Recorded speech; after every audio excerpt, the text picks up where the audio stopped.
Hello दोस्तों, नमस्कार। एक बार फिर से आप सभी का स्वागत है। दोस्तों, जैसा कि आपने पिछले वीडियो में देखा कि किसी भी CRT टीवी के अंदर जो कि एच आउट सिग्नल निकलता है, तो एच आउट सिग्नल निकलने के बाद हमें क्या संकेत मिलता है और दोस्तों इस एच आउट सिग्नल का इस्तेमाल किस प्रकार से किया जाएगा और यहाँ पर जो कि DT हमारा है यानी कि ड्राइवर ट्रांसफार्मर है, तो किसी भी CRT टीवी के अंदर ड्राइवर ट्रांसफार्मर का इस्तेमाल क्यों किया जा रहा है, आज हम लोग इस पे चर्चा करेंगे। और उसके बाद जो EST होता है तो उसके पास में जितने भी कंपोनेंट्स होते हैं तो उस पे चर्चा होगी। दोस्तों, बहुत सारे जो हमारे टेक्नीशियन मित्र होते हैं तो या तो SMPS से घबराते हैं या तो हॉरिजॉन्टल एरिया से। दोस्तों, दोनों ही एरिया थोड़ा डेंजरस होता है और ज़्यादा से ज़्यादा फॉल्ट भी इसी एरिया में देखने को मिलता है। और आपको वीडियो में एक टिप्स भी मिलेगा। जैसा कि आपने देखा कि जो यहाँ से जो सप्लाई जा रही है इस ड्राइवर ट्रांसफार्मर को, तो यहाँ पर एक रजिस्टर का इस्तेमाल किया गया है फ्यूज के पर्पज से। और हालांकि यह एक भोजन के लिए एक सप्लाई बनाई गई है, तो यहाँ पर एक कैपेसिटर भी लगेगा जो कि पोलराइज्ड कैपेसिटर होगा और यह चार्ज होगा, यानी उसको भोजन प्रॉपर मिलता रहे। और यहाँ पे जो कैपेसिटर की वैल्यू होनी चाहिए, तो जब आपको पता है कि 27 वोल्ट यहाँ पर है, तो किसी भी कलर टीवी के अंदर जो कि वर्टिकल सेक्शन को जो 27 वोल्ट जा रहा है तो बहुत होगा, मैक्सिमम तो 28 होगा, 29 होगा, 30 होगा। तो इसका मतलब है कि हमारा यहाँ पे 35 वोल्ट का कैपेसिटर काम कर जाएगा। MFD हो सकता है 100 हो सकता है, 220 MFD हो सकता है। इसलिए यहाँ पर एक कैपेसिटर का इस्तेमाल किया गया है, यहाँ पे एक रजिस्टर का इस्तेमाल किया गया है। और अब हमारा जैसा कि आप देख सकते हैं कि इस ट्रांसफार्मर को अब रनिंग पोजीशन हो चुकी है और यहाँ से जब हम कमांड देते हैं एच आउट सिग्नल निकलता है, तो एक ट्रांसफार्मर के अंदर हलचल होती है और बदले में हमें यहाँ से सप्लाई निकल जाती है, जबकि इसका एक पॉइंट को हमने ग्राउंड किया हुआ है। तो जो यहाँ से जो सप्लाई निकलेगी तो वह एक तरह का AC सप्लाई होगा, चाहे वोल्ट कुछ भी हो। तो दोस्तों, इसका मतलब यह है कि हमने यहाँ पे एक सप्लाई दी, एक ट्रांसफार्मर का इस्तेमाल किया, तो जो हमारा एच आउट सिग्नल निकल रहा है, तो कुल मिलाकर के बात ये आती है कि यही सिग्नल देखा जाए तो हमें यहाँ पर प्राप्त हो रहा है, जिसे हम यहाँ पे एच आउट लिख सकते हैं इस पॉइंट को। तो दोस्तों, अब इस ड्राइवर ट्रांसफार्मर का इस्तेमाल क्यों किया गया है इसकी चर्चा हम बाद में करते हैं। तो सबसे पहले जो EST होता है, जो आपकी पिक्चर ट्यूब होती है, तो उसके अंदर लाइट यानी उसकी आपूर्ति के लिए इस EST का इस्तेमाल किया जाता है, क्योंकि जो पिक्चर ट्यूब होता है तो उसे 15,000, 18,000 या 25,000 या उससे ज़्यादा भी वोल्टेज की आवश्यकता पड़ती है, जो कि उसकी ट्यूब होती है। अब दोस्तों, हमने कभी उसकी जांच नहीं की है, ना ही हमारे पास कोई मल्टीमीटर है और ना ही हमें उसकी ज़रूरत है। जो चीज़ें हमने अपने गुरु से सुना है, जो चीज़ें मुझे ऐसा लगता है कि लगभग उतना होना चाहिए, तो बस वही बात है। उस पिक्चर ट्यूब की आपूर्ति के लिए इस EST का इस्तेमाल किया गया है। और भी सप्लाइयाँ इस ट्रांसफार्मर से निकल जाती हैं, जैसे कि एक हमारा SMPS का ट्रांसफार्मर होता है, तो वहाँ से 110 भी निकलता है, आपका 27 भी निकलता है, 12 भी निकलता है, 15 भी वोल्ट निकलते हैं। इस ट्रांसफार्मर को सबसे पहले हम एक खुराक देते हैं, जिस प्रकार से इस ट्रांसफार्मर को दिए हैं। और दोस्तों, जिस प्रकार से इस ट्रांसफार्मर को दे रहे हैं, जैसे कि यहाँ से दे रहे हैं, इसे हम एक भोजन देते हैं इस प्रकार से, और ये हमारा होगा 110 वोल्ट। इस ट्रांसफार्मर को यानी इस EST को ऑन होने के लिए 110 वोल्ट की सप्लाई लगती है। और जैसे कि यहाँ पर एक रजिस्टर लग रहा है फ्यूज के रूप में, तो इसके बीच में हम एक रजिस्टर लगा देते हैं इस प्रकार से। दोस्तों, मात्र फ्यूज पर्पज से है, तो इसका मतलब 2.2 हो सकता है, कम भी हो सकता है, ठीक है। और दोस्तों, जिस प्रकार से यहाँ पर कैपेसिटर का इस्तेमाल किया गया है, तो ठीक उसी प्रकार से हम वहाँ पे एक कैपेसिटर का इस्तेमाल करेंगे ताकि इसकी आपूर्ति बराबर बनी रहे। और इसको एक मैं ग्राउंड देता हूँ, और जो इसकी वोल्ट की जो क्षमता होगी तो 110 वोल्ट या 120 वोल्ट से ऊपर तो जाएगा नहीं। के लिए हम यहाँ पर 160 वोल्ट का कैपेसिटर लगाते हैं। 47 UF लगा सकते हैं 160 वोल्ट, या फिर 100 MFD भी लगा सकते हैं, कोई प्रॉब्लम नहीं है। कैपेसिटर थोड़ा बड़ा रहेगा तो भी कोई दिक्कत की बात नहीं है, जबकि इसके पहले भी एक कैपेसिटर लगा है, लेकिन एक रजिस्टर के बाद यहाँ का बैलेंस बना रहे इसके लिए कैपेसिटर यहाँ पे लगाया जा रहा है। अब इस EST को हमने सप्लाई दे दी है, तो इसे ऑन करने के लिए हमें निगेटिव की आवश्यकता पड़ेगी। जिस प्रकार से यहाँ पर निगेटिव इस प्रकार से इस ट्रांजिस्टर से होकर के जा रहा है। कोई भी चीज़ें तो अब एक सप्लाई पे तो चलेगी नहीं, तो दोस्तों इसको निगेटिव हम डायरेक्ट नहीं दे सकते हैं, इसके लिए हम एक ट्रांजिस्टर की मदद ले रहे हैं इस प्रकार से, और ये ट्रांजिस्टर होगा NPN, ठीक है। और दोस्तों इसको हम ग्राउंड कर देते हैं, जैसा कि सेम टू सेम पोजीशन यहाँ पे बनी है वही पोजीशन यहाँ पर बन गई है। एक ट्रांजिस्टर है, दूसरा ग्राउंड है। तो अब हम क्या करते हैं कि इसको H आउट सिग्नल देंगे, तो जैसा ही हम यहाँ पे कमांड देंगे तो ये हमारी EST ऑन हो जाएगी। तो इसके लिए क्या करते हैं कि हम यहां से इस H आउट सिग्नल को इस ट्रांजिस्टर से जोड़ देते हैं। जैसा कि आप देख सकते हैं कि यहां पर एक नॉइज के लिए एक रजिस्टर का इस्तेमाल किया गया है, तो हम यहां पर एक रजिस्टर का इस्तेमाल इस प्रकार से कर दे रहे हैं। हालांकि यह एक EST को ऑन करने के लिए इस H आउट सिग्नल का इस्तेमाल किया जा रहा है, और यह EST 15 से 25 हज़ार तक करंट बना सकती है। तो दोस्तों इसके लिए मैं इसके बेस में इसके पल्स को मैं स्टोर नहीं करना चाहूँगा, इसलिए मैं PF का इस्तेमाल नहीं कर रहा हूँ, क्योंकि इसकी जो फ्रीक्वेंसी निकल रही है तो उसके अंदर चार्ज ना हो, ठीक है। अब दोस्तों जिस प्रकार से आप देख सकते हैं कि यहाँ पर जो ट्रांजिस्टर लगे हैं, तो इस ट्रांजिस्टर के कलेक्टर पे यानी इस कॉइल के बीच में चाहे किसी भी तरह का ट्रांसफार्मर हो दोस्तों, तो जैसा कि यह भी एक ट्रांसफार्मर है, तो इसको फिल्टर करने के लिए यहाँ पर इसके कलेक्टर पे इस प्रकार का PF लग रहा है, जैसा कि आप देख सकते हैं।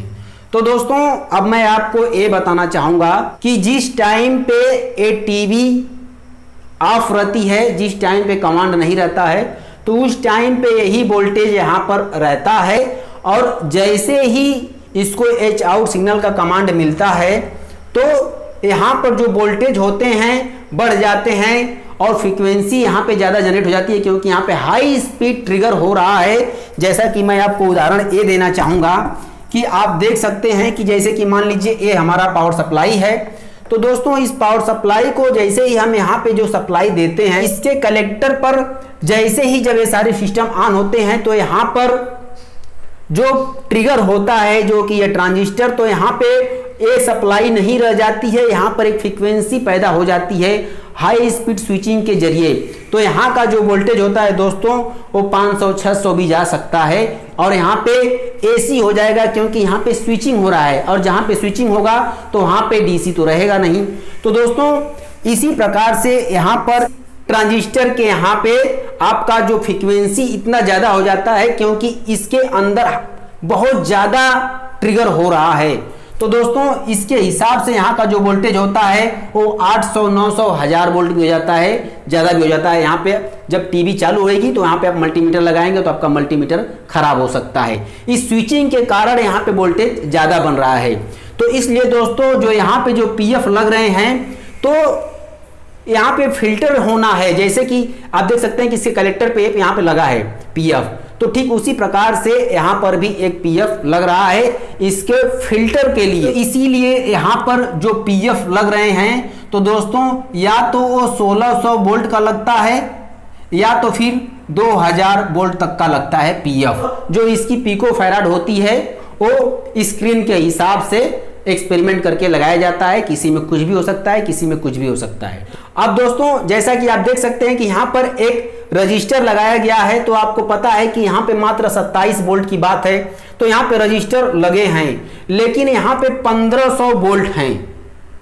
अब 1500 वोल्ट हैं दोस्तों, तो यहाँ पे एक रजिस्टर का लगाना एक मुनासिब नहीं है। अब दोस्तों अब हमारा ये EST ऑन हो चुका है, तो अब यहीं से हमारा एक योक कॉइल को कनेक्शन जाता है। तो मैं योक कॉइल को बना लेता हूं इस प्रकार से। अब दोस्तों सबसे पहले मैं कंपोनेंट्स को बना लेता हूं, उसके बाद मैं उसकी चर्चा करता हूं। तो दोस्तों उसके बाद एक कॉइल आपको देखने को मिलता है इस प्रकार से, या योक मान लीजिए, एक कॉइल मान लीजिए। उसके बाद एक PF से इसे ग्राउंड किया जाता है। जैसा कि जब टीवी ऑन नहीं रहती है तो यहाँ पर 110 वोल्ट रहता है, यहाँ पर भी 110 वोल्ट ही रहता है। लेकिन जैसे ही जब यहाँ से ट्रिगर मिलेगा, H आउट सिग्नल जाता है, तो यहाँ पर जो पल्स मिलते हैं तो यहाँ से ये भी स्विचिंग करता है और यह ESD को ऑन करता है। तो यहाँ पे हाई स्पीड ट्रिगर के हिसाब से आपको 1500 वोल्ट, 1200 वोल्ट, 1300 वोल्ट हो जाता है। अंदर जब ये सप्लाई योक कॉइल से जाती है तो इसे भी एक तरह का निगेटिव मिलेगा, तभी ये योक कॉइल काम करेगा। तो दोस्तों इसको एक कॉइल के जरिए और एक पीएफ के जरिए इसको ग्राउंड किया जाता है, ताकि इसको डायरेक्ट अगर आप निगेटिव दे देते तो यहाँ पे 1500 वोल्ट है और बीच में कोई डिवाइस तो है नहीं, एक तरह का ये तार का लपेटा है, एक कॉइल है और उसकी वाइंडिंग भी बहुत ज़्यादा नहीं है। तो दोस्तों जिसके लिए तुरंत का तुरंत ये शॉर्ट दिखाता, तो इसके लिए आपको एक पीएफ से इसे निगेटिव दिया जा रहा है हल्का सा। लेकिन दोस्तों ये जो पीएफ है तो यह निगेटिव मात्र देने के लिए नहीं बनाया गया है। जैसा कि मैं आपको बताना चाहूंगा कि जैसे मान लीजिए कोई कॉइल है, जैसा कि यह कॉइल है, तो जब इसे आप यहां से निगेटिव देंगे तो काम करेगा, लेकिन इसको यहां से सप्लाई या पे फ्रीक्वेंसी बन जा रही है, तो इसको एक पीएफ से इसको फिल्टर भी किया जाना चाहिए, क्योंकि यहां से यही सप्लाई यहां तक आउट होकर के आ रही है और निगेटिव से इसे हमने ग्राउंड किया हुआ है। तो दोस्तों इसको निगेटिव इस योक कॉइल को पूरी तरह से नहीं मिल सकता इस पीएफ के जरिए, तो जिसके लिए इसे कॉइल को यानी इस योक को ऑन करने के लिए पूरी तरह से एक दूसरी सर्किट का इस्तेमाल किया जा रहा है।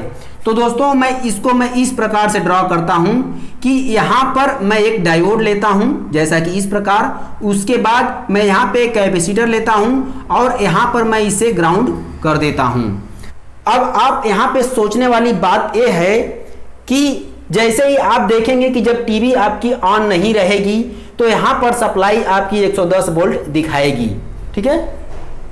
तो जिस समय आपकी टीवी ऑन नहीं रहेगी तो उस समय ये पॉजिटिव सप्लाई यहां से क्रॉस नहीं हो सकता, क्योंकि डायोड के अंदर से जैसा कि आप देख सकते हैं कि मान लीजिए यहां पे एक कोई सप्लाई है, आप देख सकते हैं, और यहां पे मैं एक डायोड लगा देता हूं ताकि ये पॉजिटिव हो जाए, ठीक है। और यहां पे एक ग्राउंड में कर देता हूं, तो उसके बाद में अगर यहां से एक कोई डायोड लगाता हूं तो यहां पे नेगेटिव नहीं मिलेगा दोस्तों, क्योंकि यहां पे आप देख सकते हैं कि यहां से जो सप्लाई आ रही है तो यहां से जब टीवी ऑन करते हैं तो इस समय पॉजिटिव दिखाएगा, यहां पे भी पॉजिटिव दिखाएगा, तो पॉजिटिव इसके अंदर से नहीं जा सकता, ठीक है। लेकिन अब हम क्या करते हैं, कमांड देते हैं, एच आउट सिग्नल निकलता है और यहाँ पे फ्रीक्वेंसियां बनती है और यह चालू हो जाता है। यहाँ पे क्या होता है, ये ट्रांजिस्टर चालू हो जाता है। अब यहाँ पे क्या होता है कि यहाँ पे 1200-1300 वोल्ट होता है और यहाँ पे डीसी वोल्ट अब नहीं रह जाता, क्योंकि वहां पे ट्रिगर हो गया है, यहाँ पर एसी का रूप हो गया है। तो अब क्या करता है कि जैसे ही इसके अंदर से अब उस समय वो एसी दिखाता है, उस समय जब टीवी आपकी ऑन रहेगी तो यहाँ पे एसी दिखाता है, उसके अंदर फ्रीक्वेंसी दिखाता है। तो दोस्तों अब इसके हिसाब से अगर आप देखते हैं तो जब यहाँ पे जब ट्रिगरिंग हो रहा है यानी फ्रीक्वेंसी बन गई है, तो अब इस डायोड के अंदर से पॉजिटिव तो नहीं जा पाएगा, लेकिन जिस टाइम पे निगेटिव रहेगा, क्योंकि एसी के अंदर पॉजिटिव निगेटिव दोनों होते हैं, तो जब ट्रिगर होता है दोस्तों तो उस समय जो निगेटिव होती है यानी कि वो चीजें क्या करती हैं कि यहां पर आती हैं और इस डायोड से क्रॉस हो जाती हैं, निगेटिव क्रॉस हो जाती हैं। तो यहां पे कैपेसिटर का पॉजिटिव लगाया गया है और यहां पे निगेटिव लगाया गया है। तो मैं आपको ये बताना चाहूंगा कि ऐसा क्यों किया जा रहा है। जैसा कि आप देख सकते हैं कि मेरे पास एक बैटरी है और एक बैटरी और है इस प्रकार से। तो मान लीजिए हमारा पॉजिटिव सिरा है, ये निगेटिव सिरा है, ठीक है। और यहां पर मैंने क्या किया कि मैंने एक पॉजिटिव लगाया और एक निगेटिव लगाया। तो दोस्तों अब यहां से हमारी सप्लाई अगर जोड़ेंगे तो ये सक्सेस हो जाएगी, ठीक है, यहां से ये सक्सेस हो जाएगी यानी जुड़ जाएगी। तो यहां पर भी वही चीजें किया जा रहा है कि यहां से जिस टाइम पे निगेटिव रहेगी तो पॉजिटिव तो आने नहीं देगा इस तरह से, क्योंकि वो डायोड उल्टा लगाया गया है अगर देखा जाए। तो उस तरह से जब निगेटिव जिस टाइम पे रहेगी तो निगेटिव क्रॉस करेगा, जैसे कि यहाँ से पॉजिटिव आया तो इस बैटरी से हो करके निगेटिव क्रॉस किया तो निगेटिव वाला सिरा पॉजिटिव पे लगाया गया है, जैसे कि यहाँ पे पॉजिटिव पे लगाया गया है। और यहाँ से फिर निगेटिव से क्या किया जा रहा है कि इसको अब हम निगेटिव कह सकते हैं एक तरह से, आप देख सकते हैं, और इसे पॉजिटिव कह सकते हैं। तो दोस्तों इसको सीरीज किया गया है, इसे सीरीज किया गया है, क्योंकि यहाँ पे तो फ्रीक्वेंसी रहेगी। तो ठीक उसी टाइम पे दोस्तों जो सप्लाई आती है फ्रीक्वेंसी रहेगा, तो इससे जब नेगेटिव क्रॉस करेगा और यहाँ पर इसको इस प्रकार से सीरीज किया गया है, क्योंकि कैपेसिटर भी एक तरह का बैटरी जैसा ही काम करता है, तो जिसके हिसाब से यहाँ से नेगेटिव इसको मिल जाता है। यानी इस कैपेसिटर को सीरीज करके इसको नेगेटिव दिया जा रहा है और पॉजिटिव यहाँ से मतलब एक तरह से कि एसी करंट उस समय रहता है जिस समय ट्रिगर होता है। तो ये योग काम कर रहा है और ये जो पीएफ लगा है तो एक प्रकार से ये फिल्टर का भी काम कर रहा है, क्योंकि ये कॉइल है, यहाँ पे एसी करंट बन रहा है यानी फ्रीक्वेंसी बन रही है। तो इस तरह से यह पीएफ फिल्टर होने के लिए भी काम कर रहा है और यहां से जो सप्लाई आ रही है तो पीएफ के अंदर से कुछ निगेटिव भी जा रहा है, क्योंकि यह अभी सीरीज में लगाया गया है, लेकिन इसको पूरी तरह से निगेटिव नहीं दे सकता क्योंकि यह बड़ा कैपेसिटर लगा है। तो थोड़ा बहुत तो जाता है लेकिन पूरी तरह से नहीं जा पाता है, तो उसकी पूरी निगेटिव को पाने के लिए यहां से इस प्रकार से सीरीज करके किया गया है। और यहां पे दोस्तों इस डायोड पे एक रजिस्टर लगाया गया है इस प्रकार से नॉइज के लिए, क्योंकि जैसे ही जब यहां से जब ये सप्लाई जाती है, यहां पे जब करंट बनता है, इसको यहां नहीं कर सकते क्योंकि 1500 वोल्ट हो जाएगा और इस रजिस्टर को प्रॉब्लम होगी, क्योंकि जहां से सप्लाई बन रही है वहीं तक इसको जोड़ना पड़ रहा है। तो इसलिए हम यहां से क्या करते हैं कि इसको नॉइज देते हैं, नॉइज यहां से नहीं देते हैं। तो सप्लाई के बीच में जो फ्रीक्वेंसी हुई वो नॉइज हो गया और एक तरह से बैटरी का काम किया, तो यहां पे तो कोई फ्रीक्वेंसी जनरेट नहीं हो सकती। तो इसलिए इस प्रकार से सर्किट का इस्तेमाल किया गया है। अब मैं आपको एक चीज बताना चाहूंगा कि आपने देखा होगा कि कोई भी एक सर्किट ले लीजिए, जैसा कि यह सर्किट है, तो इस सर्किट के बीच में आपको बहुत सारे पॉइंट तो बने हैं, मार्क भी किया गया है कि यहां पर ए पॉइंट पे इस पार्ट को लगाना है, लेकिन आप देखेंगे तो किसी भी टीवी किट के अंदर पॉइंट तो बहुत बने रहते हैं, उसके अंदर होल भी बना रहता है, लेकिन उसके अंदर कंपोनेंट्स नहीं लगाया जाता है। तो ऐसा क्यों होता है? आखिर वो होल क्या बेकार होते हैं, वो पॉइंट बेकार होते हैं? तो दोस्तों ऐसा नहीं है। जब कोई एक विद्वान, एक वैज्ञानिक किसी चीज का जो डिजाइन करता है, जैसे कि अब आप इसकी पढ़ाई कर चुके हैं दोस्तों, मैं उन पॉइंट को बता रहा हूं जिनकी आवश्यकता सख्त है, जिनके बिना ये सिस्टम चल नहीं सकता। और ये भी एक बात है कि उतने कंपोनेंट्स तो अनिवार्य होते हैं, उसके बाद जो भी कंपोनेंट्स और भी लगाए जा सकते हैं। तो दोस्तों इसमें मैं बहुत सारे कंपोनेंट्स को जोड़ सकता हूं इसकी सुरक्षा की दृष्टि से, और इस पे मैं आपको चर्चा कर दूंगा किसी वीडियो में खास, पहले हमारा कोर्स पूरा हो जाए, कि आखिर इसके साथ अभी बहुत सारे कंपोनेंट्स जोड़े जा सकते हैं।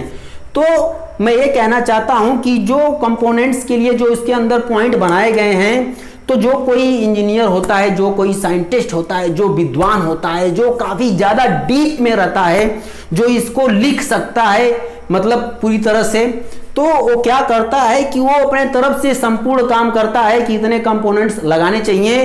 और दोस्तों यकीन मानिए, अगर उतना कंपोनेंट्स लग जाता है तो इसको खराब होने में काफी समय लगेगा, जब तक कि इसके जितने भी पार्ट पुर्जे हैं खराब ना हो जाएं, सड़ ना जाएं, और कुछ ना फॉल्ट आ जाए, कोई टूट ना जाए, कोई डैमेज ना हो जाए, नहीं तो ये सब चीजें जल्दी खराब नहीं होती। लेकिन ये तो हो गई साइंटिस्ट की बात, लेकिन एक जो बिजनेसमैन होता है, जो कि इसका व्यापार करता है किसी मार्केट के अंदर, हमारी दुनिया में जितने भी लोग व्यापारी का काम करते हैं इस चीज को सीख करके, वो तो डिजाइन बनवाते हैं उस इंजीनियर से, लेकिन ये भी एक इंजीनियर है क्योंकि भाई बिजनेस कर रहा है, बिना जानकारी का तो कोई बिजनेस कोई किसी फील्ड में जा नहीं सकता। तो क्या करता है कि उसमें से जो ये जो कंपोनेंट्स आप देख रहे हैं, जितना हमने लगाया है, मैं भी एक बिजनेस के पर्पस से ही बता रहा हूं, क्योंकि ये सर्किट ही हमारे सामने है। अगर मैं इसमें बहुत सारे कंपोनेंट्स जोड़ने लगूंगा तो आप कंफ्यूज होने लगेंगे कि सर ये सब क्या किया जा रहा है इसके अंदर। इसीलिए वो चीजें मैं भी कर रहा हूं, क्योंकि इस बिजनेसमैन को मैं बता रहा हूं जिसने इसके साथ कारोबार किया है, तो मैं उसकी कहानी दिखा रहा हूं, उसकी कहानी बता रहा हूं। इसके साथ जितना कंपोनेंट्स देख रहे हैं, एक एक पॉइंट पे मैं 5-5, 6-6 कंपोनेंट्स और लगा सकता हूं, लेकिन उसको बिजनेस करना है, कंपटीशन का माहौल है, इसके अंदर पार्ट पुर्जे इतने कम किए जा रहे हैं जानबूझ करके ताकि उसका बिजनेस चले और उसको अच्छा मुनाफा हो। नहीं तो अगला कोई आएगा मार्केट में लेकर के कोई सर्किट, तो कम से कम सस्ते में बेचेगा तो उसको मतलब नहीं सूट करेगा। तो दोस्तों जिसके लिए अगर आपको मैं एक राय देता हूं कि जितने भी अगर आप इसके ज्यादा जानकार होना चाहते हैं तो आपको मैंने जो बताई है, जो इसके वर्ड बताए हैं, जो शब्द बताए हैं, तो इस कंपोनेंट्स के ऊपर जो मार्किंग किए गए हैं, जो कंपोनेंट्स लगाने के लिए उसके ऊपर सिंबल बनाए गए हैं, उन चीजों को ट्रैक कीजिए और देखिए कि आखिर वो किसी इंजीनियर, किसी विद्वान ने उसी लाइन में और क्या क्या चीजें लगा रहा है, तो क्यों लगा रहा है, तो आपको ये पता चलेगा कि असली कहानी इसकी क्या है। ये तो एक तरह से इसका व्यापार करने के लिए इतना शॉर्टकट बनाया जा रहा है, ठीक है। तो दोस्तों लेकिन मैंने वो सारे कंपोनेंट्स लगाए हैं जो कि इसके अंदर मौजूद हैं, ठीक है। दोस्तों एक हमारी बात और छूट गई है कि यहां पर जो डीटी का इस्तेमाल किया जा रहा है कि जो कि एच आउट सिग्नल, अब इसी एच आउट सिग्नल को मैं डायरेक्ट यहां पे नहीं दे सकता, लेकिन दोस्तों मैं नहीं दे सकता। इसका रीजन ये है कि यह 5 वोल्ट पे काम करती है और आप सभी को पता है कि ईएचटी बरसात के मौसम में स्पार्किंग थोड़ी करती है। इसके अंदर जरा भी इस ईएचटी का हवा लगा, या हो सकता है यहाँ पे 1500 वोल्ट रहते हैं, या हो सकता है 700, 800, 900, 1200 वोल्ट हो, तो जिस समय ये खराब होगा ट्रांजिस्टर, उस समय क्या करेगा कि इसको प्रॉब्लम कर देगा तुरंत। इसकी एक हवा भी लगी तो जिसके लिए आपकी आईसी खराब हो जाएगी और इस ट्रांजिस्टर का खराब होना तो एक आम बात है। तो इसकी सुरक्षा के लिए देखिए इसके ट्रिगर से, इसके आप देख सकते हैं कि इसके संपर्क में किसी प्रकार का जो संपर्क नहीं बनाया गया है। जैसा कि आप देख सकते हैं कि इसका जो आउटपुट एरिया है इसका इससे कोई भी संबंध नहीं है। और चाहे कोई कितनी भी बड़ी ताकत हो दोस्तों, चाहे कोई कितनी भी बड़ी ताकत हो, वो इस निगेटिव यानी इस दीवार से तो बड़ी नहीं हो सकती, तो इसको छू नहीं सकता। कारण यही है, इसलिए इस ड्राइवर ट्रांसफार्मर का इस्तेमाल किया जा रहा है। तो दोस्तों बस आज के लिए तो इतना ही, और मिलते हैं नेक्स्ट वीडियो में। तब तक के लिए अपना ख्याल रखें और मस्त रहें।